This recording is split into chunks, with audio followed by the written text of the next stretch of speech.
12월 16일 새벽 예배 말씀 함께 나누겠습니다.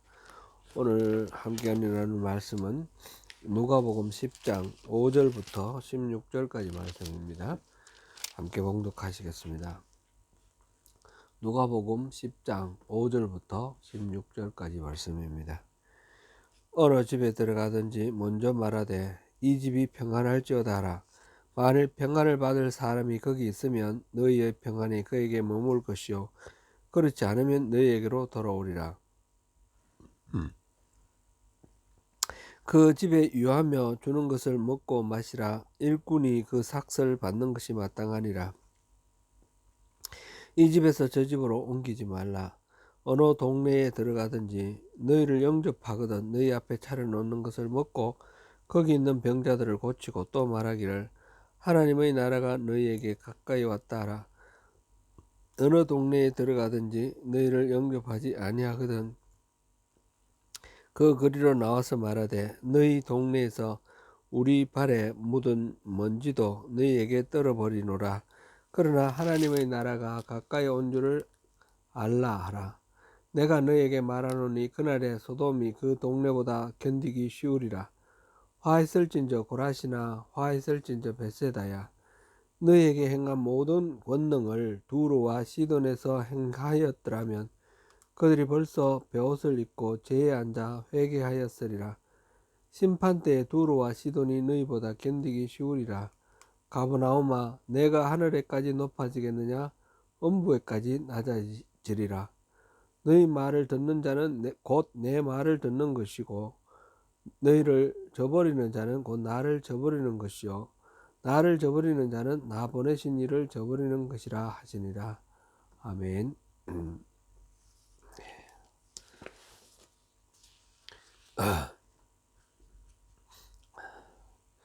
예수님은 70명의 제자들을 둘씩 짝지어 파송하시면서 사역자로서 또한 전도자로서 가져야 할 태도에 대해서 가르치셨습니다. 주님은 전대나 배낭이나 신발을 가지지 말라고 하셨습니다. 이 말씀은 뭐 아무리 짧은 여행이라도 그런 건 필요하겠죠. 그러나 하나님의 인도하심에 그 섭리에 맡기고 말씀을 전하는 데에 초점을 맞추라 그런 말씀입니다. 아무리 우리가 준비를 잘한다 하더라도 주님이 또 여호와 이레 라는 말이 있죠. 하나님이 준비하시는 것보다 완벽할 수는 없겠습니다. 그리고 길에서 아무에게도 무난하지 말라 하였습니다. 이는 복음을 전하는 그 목적과 사명에 집중하고 사람들과 만나서 뭐 이렇게 떠들고 이야기하고 이런데 관심과 시간을 빼앗기지 말라 그런 말씀이었습니다. 이런 것도 앞으로 나오는 당부의 말씀도 마찬가지고 지금 이미 말씀하신 것도 마찬가지고 제가 어제 이제 말씀 나누면서 그런 걸 또 말씀 함께 나눈 적이 있는데 무엇이든지 그것이 율법이 되어서는 안 되는 것이죠. 융통성 있게 잘 분별해서 판단해서 예수님이 말씀하시는 취지 그 핵심을 잘 붙드는 것이 중요합니다. 계속해서 당부하시는 말씀이 오늘 본문의 말씀 이어지는 것입니다. 길에서 아무에게도 이제 인사하지만 무난하지 말라 하셨는데 어느 집에 들어가든지 먼저 말할 것은 이 집이 평안할지어다 하라 그렇게 말씀하십니다. 구체적으로 어떤 복음을 전할 어떤 타겟 그런 말씀을 이제 전할 수 있는 그런 사람에게 이제 만났으면 먼저 평안을 빌으라는 것입니다.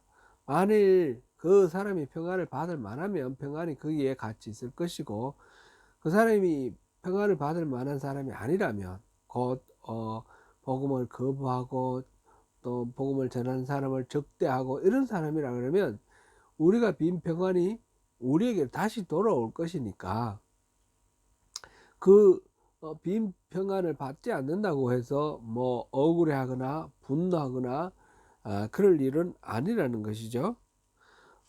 그러니까 어, 낯선 전도자를 뭐 환영할 수도 있고 그렇지도 않을 수도 있고, 그런데 받는 사람의 반응에 우리가 이니셔티브를 빼앗기지 말라, 그렇게 우리가 이해를 하면 되겠습니다. 예수님께서 말씀하신 이 평안에 대한 이 이야기는 창세기 12장에 아브라함을 축복하시면서 하나님이 하시는 말씀과 또 연관이 있는 것 같습니다. 아브라함에게 약속하여 주신 복의 근원이 되는 그런 개념으로 하나님께서 약속하셨을 때에 창세기 12장 3절에 보면 너를 축복하는 자에게는 내가 복을 내리고 너를 저주하는 자에게는 내가 저주하리니 땅의 모든 족속이 너로 말미암아 복을 얻을 것이라 하신지라.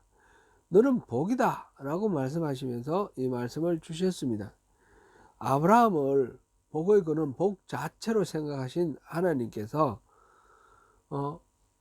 그 아브라함을 축복하는 사람을 이렇게 복을 주시고 그를 저주하는 사람을 저주하겠다 하신 것입니다. 복 덩어리이기 때문에 그렇습니다. 그러므로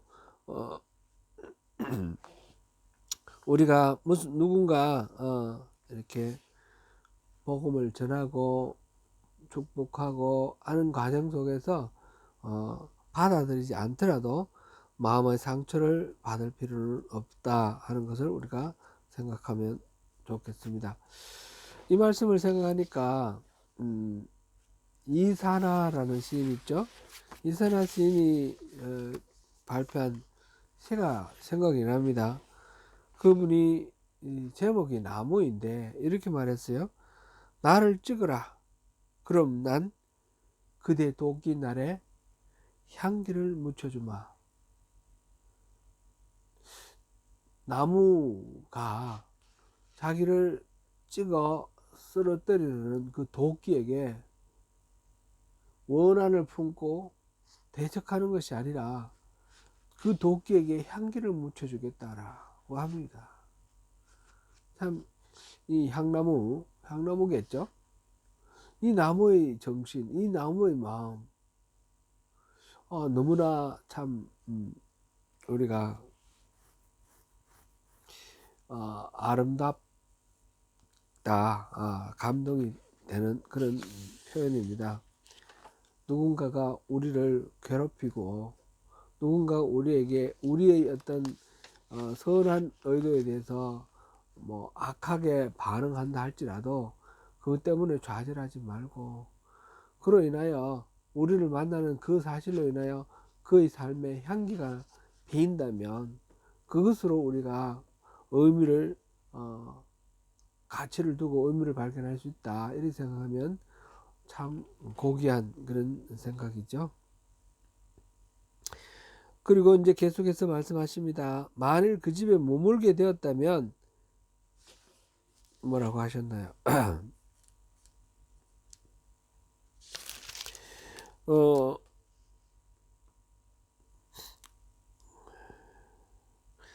그 집에 유하며 주는 것을 먹고 마시라.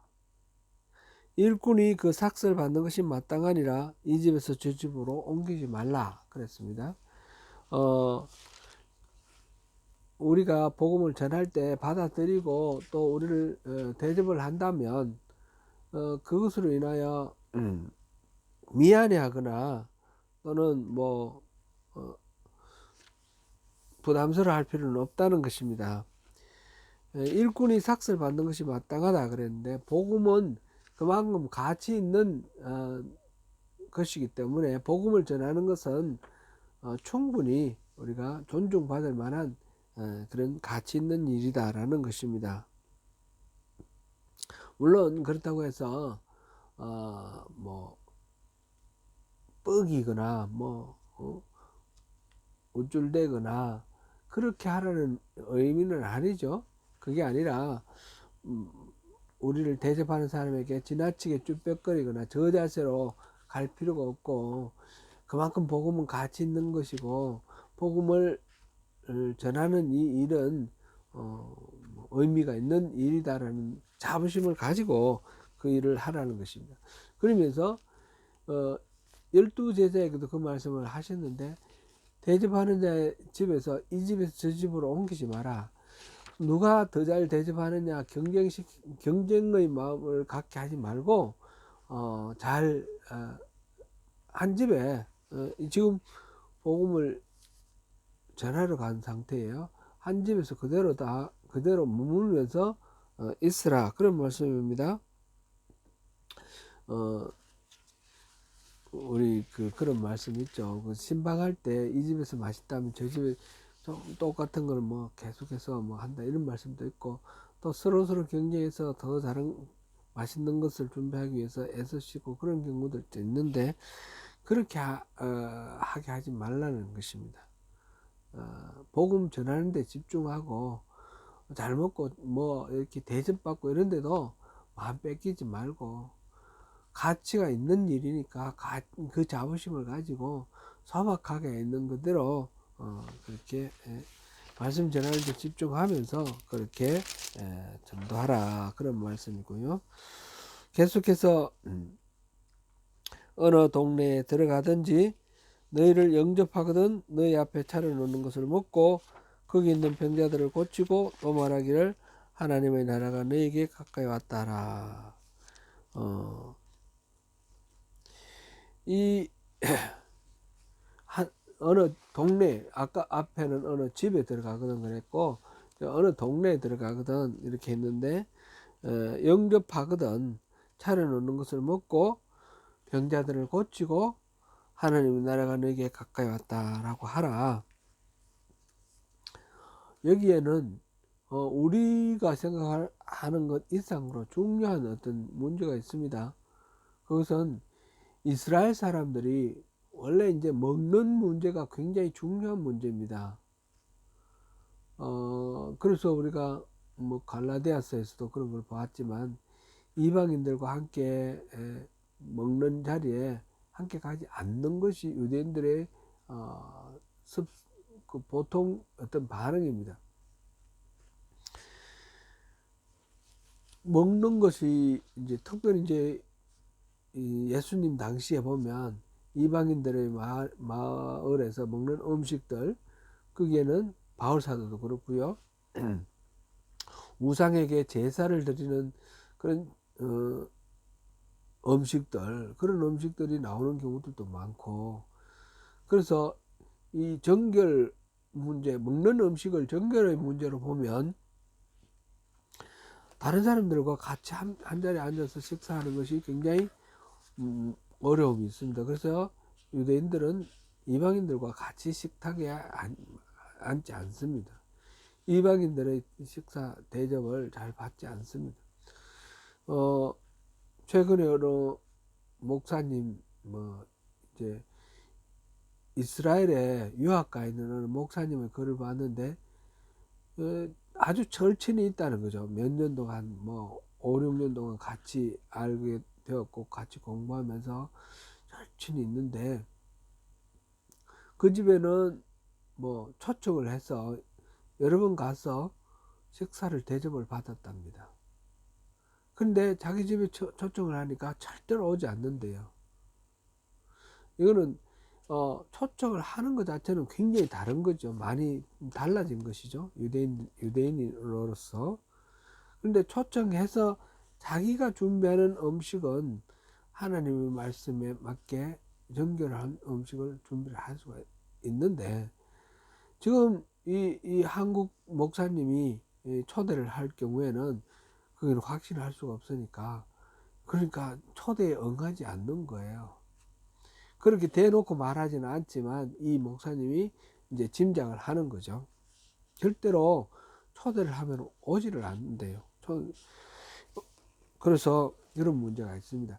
이 유대인들의 이 음식 문제, 식사 문제는 굉장히 심각한 문제인데, 바울 사도도 그런 말씀 있었어요. 고린도전서 10장 27절 28절에 보면 불신자 중 누가 너희를 청할 때 너희가 가고자 하거든 너희 앞에 차려놓은 것이 무엇이든지 양심을 위하여 묻지 말고 먹으라.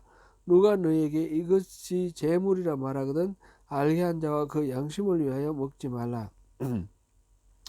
예수님의 이 가르침과 동일한 문제입니다. 예수님께서 너희를 영접하거든 너희 앞에 차려놓는 것을 먹고 거기 있는 병자들을 고치고 또 말하기를 하나님 나라가 가까이 왔다라고 하라. 차려놓는 것에 대해서 다른 생각하지 말고 먹으라, 그런 말씀입니다. 율법에 사로잡혀 있는 이 유대인들에 대해서 그런 문제를 뛰어넘기를 원하시는 예수님의 이 말씀도 파격적인 말씀입니다. 지금 예수님이 70인을 보내는 그 마을이 다 유대인의 마을이냐, 그렇게 볼 수는 없습니다. 이방인들도 있습니다. 특별히 지금 갈릴리 지방을 떠났습니다. 예루살렘을 향해 올라가는 중입니다. 사마리아의 마을도 있습니다. 사마리아인의 마을도 있습니다. 그런 가운데 이 말씀이 나왔다는 것을 우리가 주목할 필요가 있습니다. 무엇이든지 전도자는 감사하는 마음으로 대접받고 맛있게 먹을 수 있는 그런 것이 필요합니다. 선교사들은 그래서 이방인들의 음식을 무엇이든지 잘 먹기 위해서 또 훈련받기도 하고 그런 자세를 준비하기도 합니다. 그렇게 해서 할 일은 병자들을 고치는 일, 또 하나님 나라가 가까이 왔다라고 이 하나님 나라의 복음을 전하는 일, 힐링과 프리칭, 이 사역을 잘 감당하는 것입니다. 거기에 초점을 맞추라라는 것입니다. 만약 어느 동네에 들어가든지 너희를 영접하지 아니하거든 그 거리로 나와서 말하되 너희 동네에서 우리 발에 묻은 먼지도 너희에게 떨어버리노라. 그러나 하나님의 나라가 가까이 온 줄을 알라 하라. 내가 너희에게 말하노니 그날에 소돔이 그 동네보다 견디기 쉬우리라. 10절부터 12절까지 말씀인데, 영접하거든 잘 먹고 거기 가서 힐링하고 티칭하라. 영접하지 않거든 환영하지 않는 동네에서 억지로 매달리고 시간 지체하지 말라는 것입니다. 빨리 나와서 속히 다른 동네를 가서 또 말씀을 전할 그런 기회를 갖고 떠나라는 것입니다. 떠나기 전에 먼지를 다 떨어버리고 하나님 나라가 가까이 왔다라는 이 사실은 선포를 하고 가라라는 말씀입니다. 메시지 성경에서는 이렇게 번역했습니다. 어느 성읍에 들어갔는데 너희를 받아들이지 않거든 그리로 나가서 이렇게 말하여라. 우리가 너희한테서 얻은 것이라고는 우리 발의 먼지뿐이다. 이제 그것마저 돌려주겠다. 너희는 하나님 나라가 바로 너희 문 앞에 있었다는 것을 알고 있느냐. 하나님 나라가 문 앞에 있다는 것은, 가까이 있다는 것은 꼭 이거는 참 엄청난 기회입니다. 문을 열기만 하면 하나님 나라 들어갈 수 있습니다. 그런데 들어가지 않고 하나님 나라 바로 앞에 있다가 떠난다는 것은 들어가지 못한다는 것은 또 엄청난 기회의 상실입니다. 특별히 이 하나님 나라는 영원한 생명 아닙니까? 그러면 하나님 가까이 있다. 지금 마지막으로 그걸 선포하고 떠나는데 그들은 받아들이지 않는 자들입니다. 그들에게는 이거 엄청난 그런 심판의 메시지다, 이렇게 볼 수가 있습니다. 하나님 나라를 거절하는 대가는 바로 지옥이기 때문입니다. 계속해서 또 주님은 말씀하시기를 그러한 지금 받아들이지 않는 동네를 지금 대표적으로 몇 가지를 얘기를 하는 것 같습니다.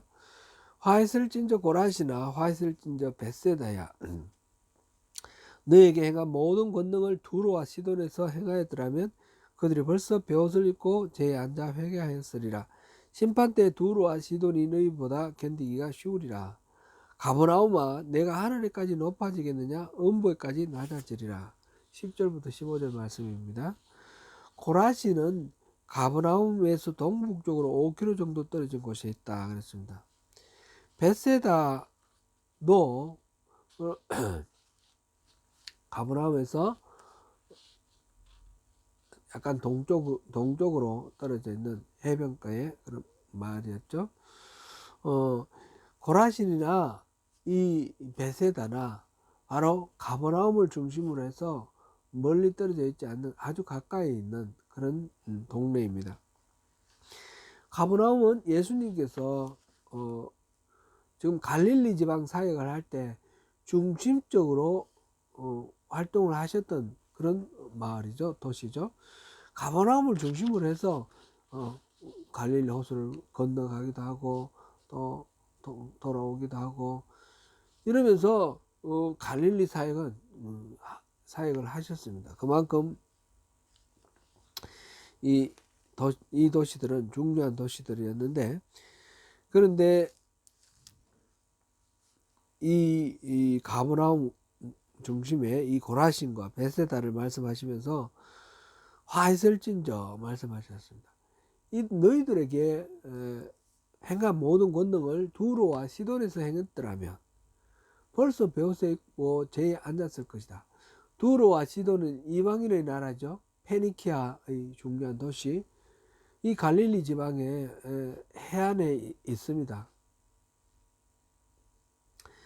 예수님께서는 두로와 시돈에 물론 가시기도 하셨지만 주로 이 가버나움을 중심으로 한 갈릴리 지역 이 유대인들 마을에서 복음을 전했는데, 만약 이 두로와 시돈에 똑같이 그만큼 복음을 전하고 이적을 행사하고 그렇게 했더라면 이들은 벌써 회개하고 하나님 나라를 영접하고 예수님이 전하시는 이 복음을 받아들였을 것이다 라고 말씀하시는 것입니다. 그만큼 벳세다와 이 고라신에게 열정을 쏟아서 복음을 전했는데 그들이 잘 받아들이지 않았다는 것을 지금 말씀하고 계시는 것이죠. 그 아수르의 니느웨라는 도시에 요나가 하나님의 그 예언의 말씀 40일 후에 멸망할 거라는 그런 말씀을 선포를 했을 때 그 이방인의 도시 니느웨에 모든 사람들이 회개를 하고 돌이켰습니다. 하나님께서는 약속하셨던 그 심판을 거두시고 그들을 용서하셨습니다. 이방인 니느웨조차 회개했을 때는 하나님이 그 심판을 거두고 자비를 베푸셨습니다. 그런데 북왕국 이스라엘은 어땠습니까? 그 아수르에 의해서 멸망당했습니다. 회개하는 자에게 기회를 주시는 것이 하나님의 마음이고 악한 자라도 돌이켜서 회개해서 구원받는 것을 원하시는 것이 하나님의 마음입니다. 지금 예수님께서 고라시나 벳세다야 안타깝게 말씀하셨고, 또 가버나움아 내가 하늘에까지 높아지겠느냐 음부에까지 낮아지리라. 예수의 복음을 가장 많이 접한 그 도시가 문을 열기만 하면 하나님 나라가 있는데 그 코앞에 있는 하나님 나라를 문 열고 들어가지 못하고 놓쳐버리는 것은 너무 안타까운 그런 일이죠. 이 부분도 메시지 성경은 이렇게 해석합니다. 고라시나 화가 있을 것이다. 벳세다야 화가 있을 것이다.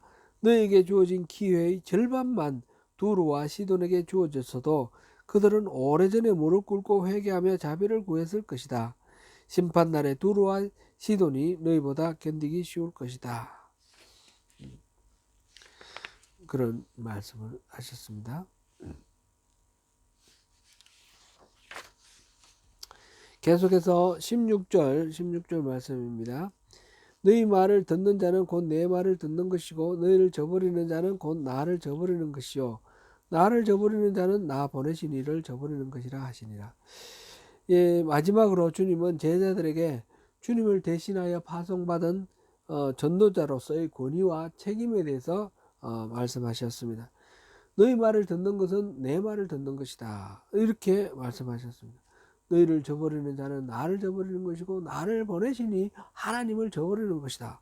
이렇게까지 말씀을 하셨습니다. 곧 이 전도자와 예수님을 동일시하였고 하나님을 동일시하였습니다.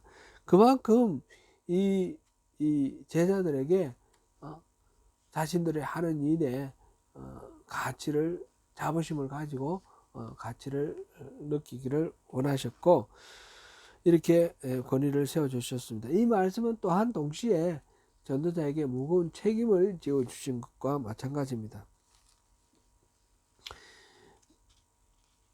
너희 말을 듣는 자는 내 말을 듣는 것이고 너희 말을 저버리는 자는 내 말을 저버리는 것이다 말씀하신다는 것은 그만큼 그들이 행동하고 말할 때에 예수님의 행동과 예수님의 말씀을 전하는 격이 되기 때문에 신중히 예수님의 말씀 행동에 걸맞는 그런 말과 행동을 해야 되는 것이죠. 경망스럽게 말하고 아주 추한 행동을 하면서 예수님이 주시는 그 권위를 그대로 누릴 수 있다라고 생각할 리는 없지 않겠습니까? 그만큼 우리가 복음을 전한다라는 것은 정말 중요한 문제고 가치 있는 문제이기 때문에 함부로 해서도 안 되고 또 주눅들 필요도 없고 당당하게 충분히 가치 있는 말씀이다, 가치 있는 일이다 그렇게 생각하면서 자부심을 가지고 그 일을 감당할 것이며 또한 책임을 가지고 주님의 입술, 주님의 손발이 되어서 내가 이 말씀을 전하고 이 행동을 한다는 것을 책임감 있게 또 그렇게 받아들여야 한다는 것을 마지막으로 말씀하고 계십니다. 이 70인의 그 전도대를 파송하시는 장면 두 번째 우리가 살펴봤습니다. 내일 아침에는 그에 대한 어떤 반응과 결과, 그 결과에 대한 제자들의 반응까지 함께 살펴보겠습니다. 주님 더 깊이 이 말씀을 묵상하는 가운데 주님께 한 걸음 더 다가가는 그런 아침 되시기를 축원합니다.